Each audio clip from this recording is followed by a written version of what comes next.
ॐ हिमकुन्दमृणालाभम् दैत्यानां परमं गुरुम् सर्वशास्त्रप्रवक्तारम् भार्गवं प्रणमाम्यहम्। ॐ हिमकुन्दमृणालाभम् दैत्यानां परमं गुरुम् सर्वशास्त्रप्रवक्तारम् भार्गवं प्रणमाम्यहम्। ॐ हिमकुन्दमृणालाभम् दैत्यानां परमं गुरुम् सर्वशास्त्रप्रवक्तारम् भार्गवं प्रणमाम्यहम्।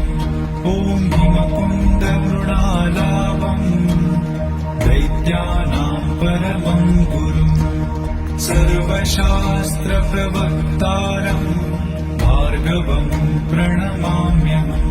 ॐ हिमकुन्दमृणालाभम् दैत्यानां परमं गुरुम्।